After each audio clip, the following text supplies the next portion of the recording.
Salut à tous, le journal du foot de ce jeudi 18 novembre. Le message de Lionel Messi sur Instagram. À son retour à Paris, le joueur du PSG a partagé sa joie d'être qualifié pour le Mondial 2022 avec l'Argentine avant d'exprimer son envie de montrer son meilleur visage dans la capitale française. Je veux être concentré et travailler pour les atteindre, sous-entendu ses objectifs. Il ne reste qu'un mois et demi avant 2022 et j'aimerais terminer cette année de la meilleure façon possible et passer d'autres bons moments en France, a confié Messi sur le réseau social. L'Argentin devrait être disponible pour le match contre Nantes samedi au Parc des Princes avant le choc de Ligue des Champions très attendu sur la pelouse de Manchester City la semaine prochaine. Les confidences de Juninho dans une interview accordée à RMC, le directeur sportif de l'Olympique lyonnais a refroidi les supporters sur son avenir. J'espère bien finir la saison et à la fin normalement c'est fini, a expliqué Juninho qui pourrait tenter une carrière d'entraîneur. Il a également parlé du mercato et d'une possible arrivée de l'Iranien Sardar Azmoun, une piste étudiée cet été mais qui n'avait pas abouti. Les infos et rumeurs du mercato, justement, quel avenir pour Paul Pogba? Les mois passent et toujours pas de prolongation en vue pour l'international français qui sera en fin de contrat en juin prochain avec Manchester United.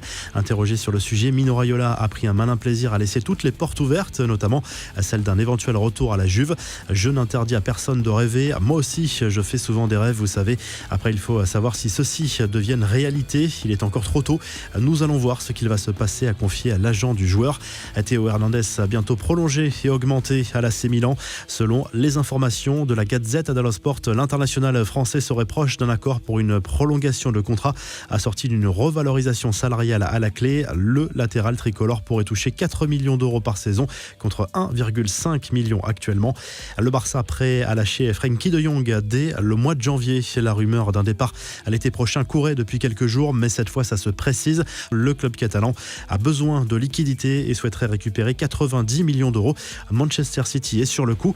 Les infos en bref, ces enfants-là s'en souviendront toute leur vie. Kylian Mbappé a rendu visite aux enfants de l'AS Bondy, son club d'enfance.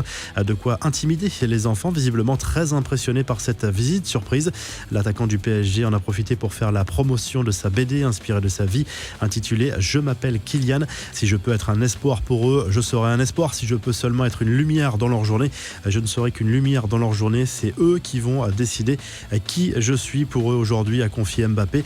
Le gros coup de gueule d'Edouard Mendy et Ferland Mendy, confondu avec Benjamin Mendy par des médias britanniques et français dans des articles utilisant la mauvaise photo. Dommage lorsqu'on sait les ennuis judiciaires qu'a actuellement Benjamin Mendy en Angleterre.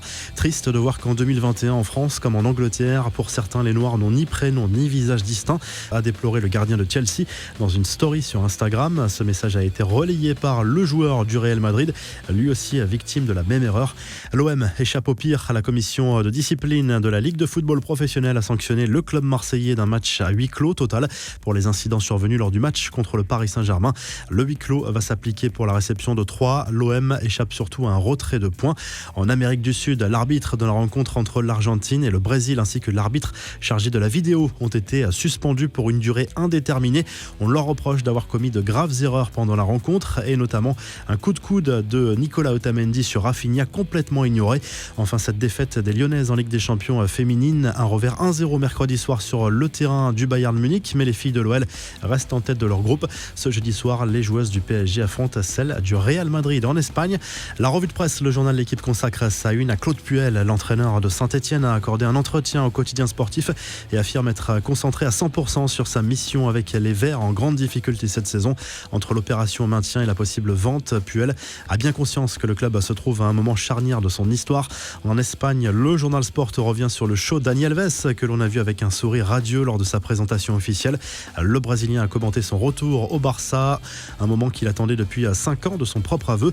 En Italie, la Gazette dello Sport se penche sur l'avenir de Zlatan Ibrahimovic. Sous contrat jusqu'en juin 2023, l'attaquant milanais devrait prolonger d'une saison dans quelques semaines. On le rappelle, l'international suédois a fêté ses 40 ans en octobre dernier. Si le journal du foot vous a plu, n'hésitez pas à liker et à vous abonner pour nous retrouver très vite pour un nouveau journal du foot.